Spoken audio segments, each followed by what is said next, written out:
자, 그렇게 궁이는요 반신라 정책을 펼친 이후에 본격적으로 자기가 세운 나라를 이상적인 국가로 만들 계획에 돌입합니다. 국호를 고쳐 태봉이라고 하였다. 궁예가 나라 이름을 태봉으로 변경을 한 겁니다. 마진이었잖아요. 그렇죠. 태봉이라는 국호에 담긴 뜻이 무엇인지 정확히 밝혀놓은 기록은 없습니다.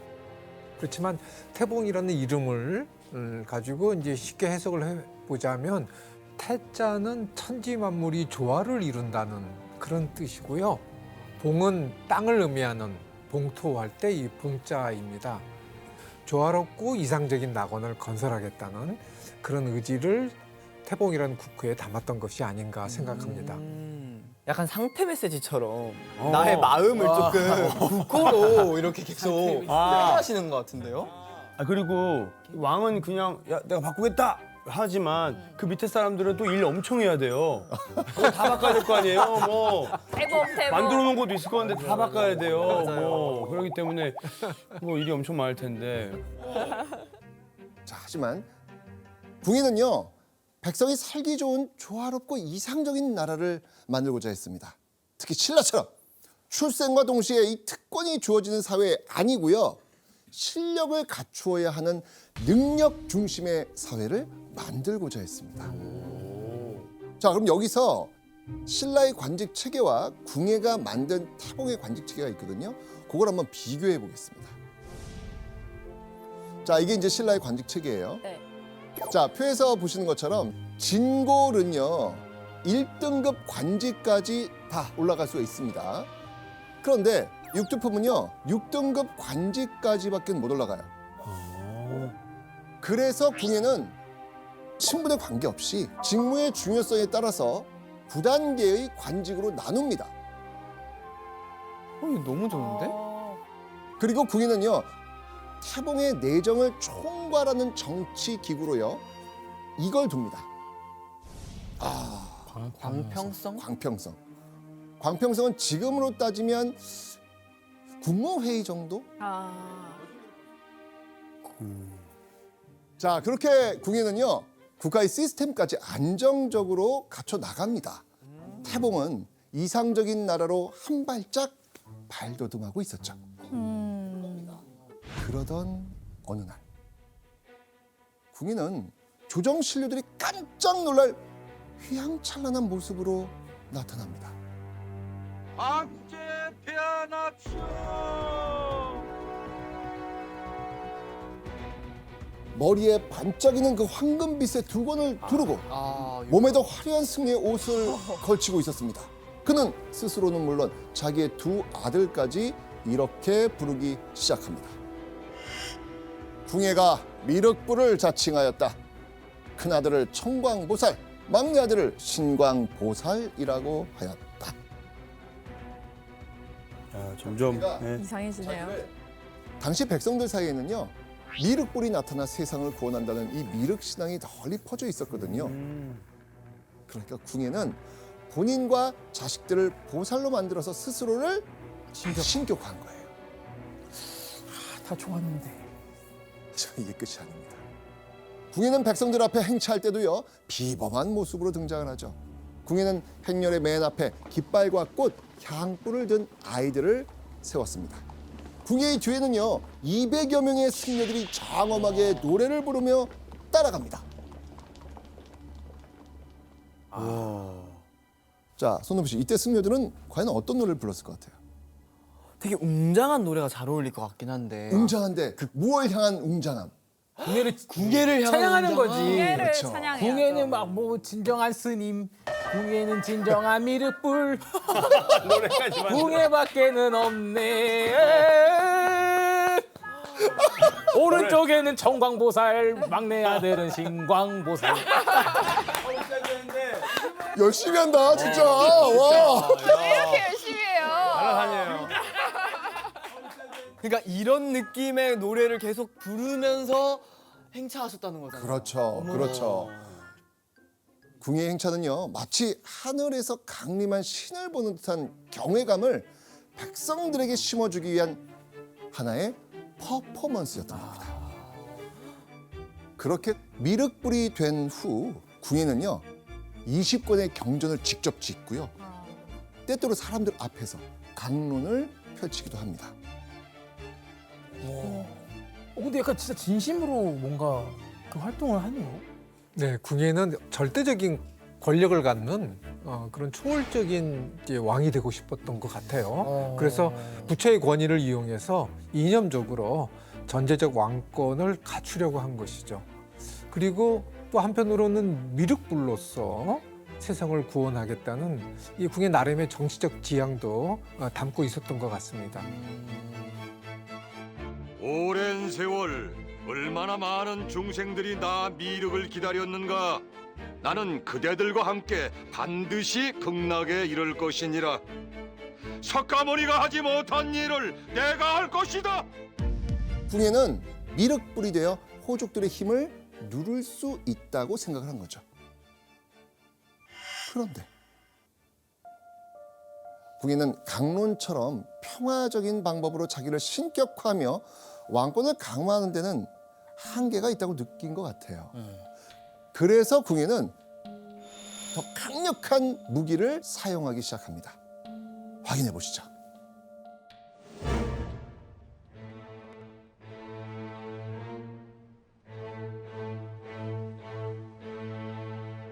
경들은 들어오.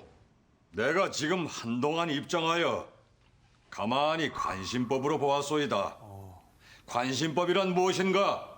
나의 마음으로 그대들의 마음을 읽는 것이야. 내가 잠시 더 관심법으로 보아야겠구만.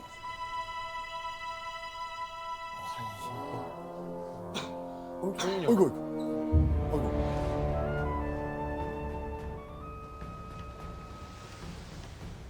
누구인가? 지금 누가 기침 소리를 내었어? 신이옵니다, 폐하. 저자의 머릿속에는 마구니가 가득하다. 그 마구니를 때려 죽여라. 철퇴잖아요. 아, 이거는 사실 와. 아니 이게 폭군이 아니면 뭐예요? 폭군이 아니면 뭐예요? 아이고. 누구인가? 어느 교수님이 소리를 내었어? 오늘 옷도 노란색으로 비슷하게 입고 왔어. 머리도 또 똑같이 제가 또 했어요. 나란 씨 무서워요. 드라마에서 저 장면이 진짜 엄청 유명하잖아요. 알죠. 네. 선생님, 저것도 그러면 실제로 일어났던 일인가요? 네, 사실 이 기침 때문에 사람을 죽였다는 기록은요 역사서에 등장하지 않습니다. 그러니까요. 드라마. 폭군이 아니라니까. 드라마. 하지만 삼국사기와 고려사에 따르면요 궁예가 어느 순간부터인가 이 미륵 관심법을 사용하기 시작한 것은 분명합니다. 궁예는 미륵 관심법을 왕권을 강화시키는 정치적 도구로 사용을 한 거예요. 자, 그런데요. 궁예의 이 미륵 관심법이 조정신료만 위협한 게 아니었어요. 그 내용을 한번 보시죠. 궁예는 늘 스스로 말하기를 나는 미륵 관심법을 체득하여 부녀자들이 몰래 간통을 한 것도 알 수 있다. 그러니까 궁예가 부녀자들이 저지른 불륜까지도 미륵관심법으로 모두 알 수 있다고 말한 겁니다. 자, 그렇다면 이 궁예의 미륵관심법으로 관통을 들킨 여인들은 어떻게 됐을까요? 설마 또 더럽고 불결하고 음탕한 여인임이 밝혀졌다. 뭘 더 이야기할까? 음탕한 일을 저지른 죄로 잔혹하게 처형당합니다. 그 때문에 이 부녀자들은요 혹시라도 자기가 이 궁예의 눈에 띄지는 않을까 공포에 질려 펄펄 떨 수밖에 없었죠. 임경 교수님, 여기서 또 하나의 미스터리가 있습니다. 네, 맞습니다. 미스터리 네 번째, 궁예는 왜 부녀자들을 죽였나? 부녀자들 관련이 없을 텐데 그게. 이 간통이라는 건 일반적으로 은밀한 장소에서 아무도 모르게 이루어지는 행위잖아요. 더군다나 부녀자들은 사회활동을 거의 하지 않았기 때문에 아마 바깥 출입도 거의 하지 않았을 겁니다. 네. 그러니까 부녀자들의 분리를 처벌한 궁예의 행동은 자신의 능력을 과시하려는 이것 또한 정치적 의도가 있었다고 생각합니다. 그런데 915년 이 모든 걸 알아채릴 수 있다는 궁예의 날카로운 시선에 제대로 걸린 한 여인이 있었습니다. 보시죠. 형을 시행하라. 바로 궁예가 자신의 부인까지 죽인 겁니다. 어이구야. 궁예가 부인 강 씨를 죽인 사건은 이 삼국사에 상당히 자세하게 기록이 되어 있습니다. 와. 이런 궁예의 냉혹한 행동에는 이번에도 정치적 이유가 숨겨져 있다고 보입니다. 궁예가 철원으로 유지하면서 가장 견제했던 세력이 바로 서강을 비롯한 패소 호족 세력들이었죠. 사실 부인 강 씨는 이 권세가 강한 패소 호족 출신이거든요. 그러니까 강 씨를 처단함으로써 다른 호족들에게 본보기를 보인 것입니다. 자, 다시 한번 80분 토론. 궁예를 폭군으로 봐야 합니까? 아닙니까?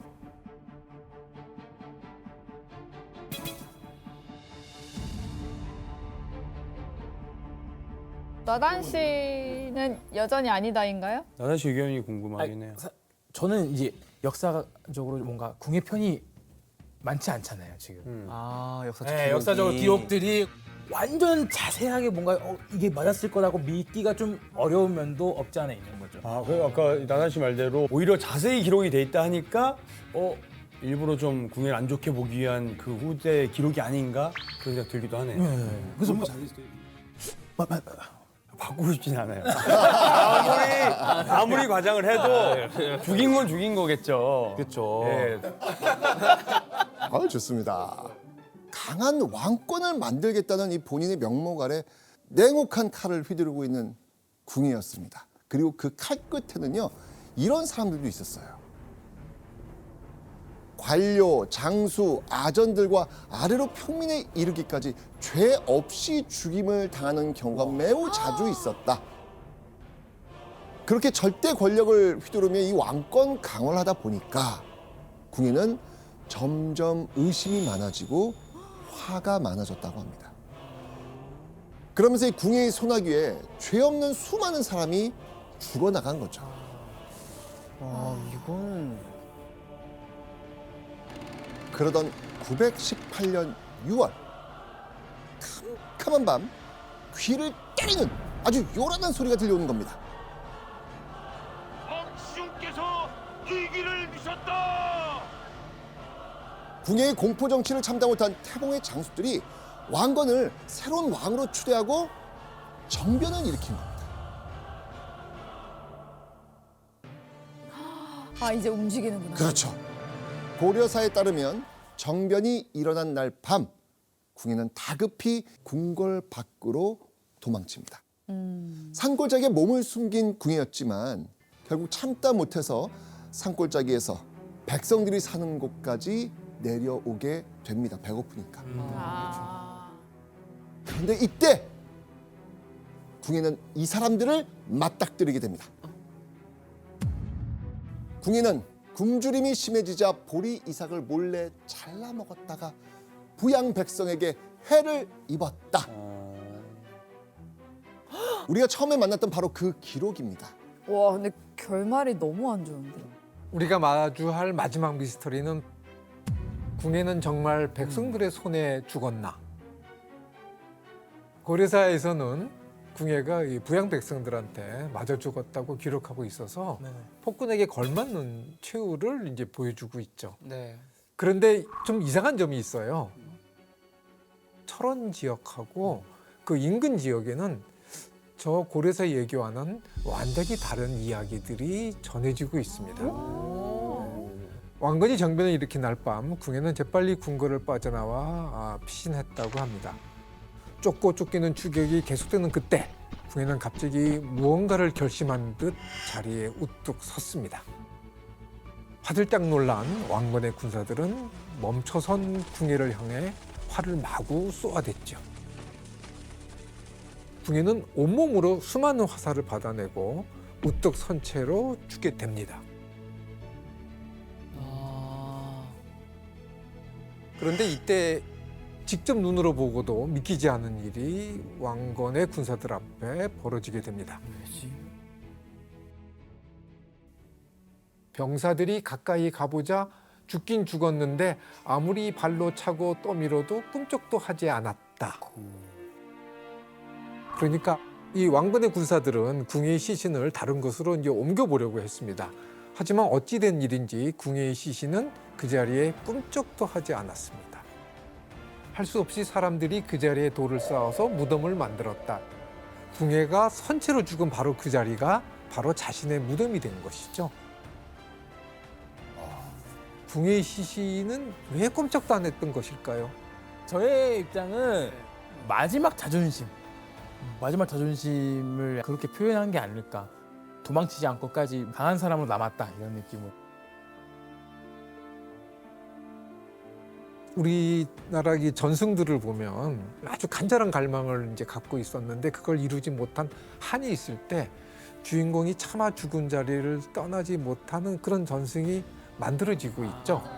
궁예의 이런 전승도 그런 안타까움을 갖고 있는 사람들에 의해서 이런 이야기가 설화로 만들어진 것이 아닐까 생각을 합니다. 있을까요? 만약에 폭군이었다면 있었을까요? 자, 최종 선택. 궁예를 폭군으로 봐야 할까요? 아닐까요?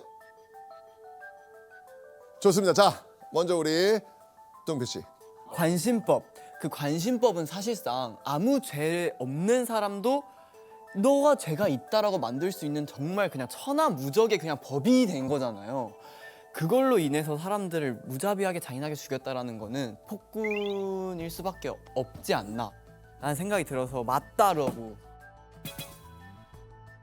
제가 하고 싶은 얘기를 똑같이 했어요, 동표 씨가. 관심법이라는 걸 만천하에 통용한 게 아닌가라는 생각이 들어서 저는 폭군이 맞다. 네, 도현 씨. 일단은 결정적인 게 몇 개가 있는데 어허. 마지막에 백성들의 손에 의해서 이렇게 뭐 되게 비참하게 죽었다 이런 기록 자체가 기록할 수 있는 최고 안 좋은 기록이에요. 또 반대로 보면 나라를 좀 만들고 세력도 키우고 처음부터 계속 앉았던 건 아니라서 폭군으로 마무리 짓기에는 좀 아쉬운 부분이 있는 것 같아요. 사실 이게 태종 자기 외척 집안을 아예 그냥 다 죽이잖아요. 그런 같은 맥락이 아니었을까. 죽이는 건 잘못되지만 권력을 위해서는 했어야 했던 일일 수도 있었겠다. 그래서 저는 처음 빼고 지금까지 다 아니다. 이야, 좋습니다. 나다 씨 말해서 그 태종 이방원을 우리가 폭군이라고 아무도 얘기 안 하잖아요. 어허. 모든 형제를 다 죽였는데, 그죠? 지금까지 계속 맞다 하다가 아니다 이기 싫네 사람이. 네가 해봐. 네. 네가 해봐. 태종 이방원 폭군 아니잖아요. 형제를 다 죽였어요. 네. 안 되겠어요. 중립을 바꾸겠습니다. 다들 안 돼. 다들 여러 생각을. 늦었어요.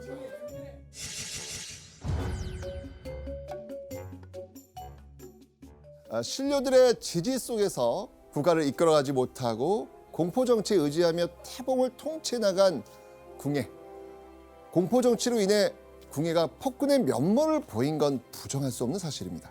하지만 우리는 오늘 이야기를 통해서요, 폭군으로서만이 아닌 리더십이 뛰어난 장군이자 나라의 기틀을 세운 군주로서의 궁예에 대해서도 알 수 있었습니다. 역사는 승자의 기록이라는 말이 있습니다.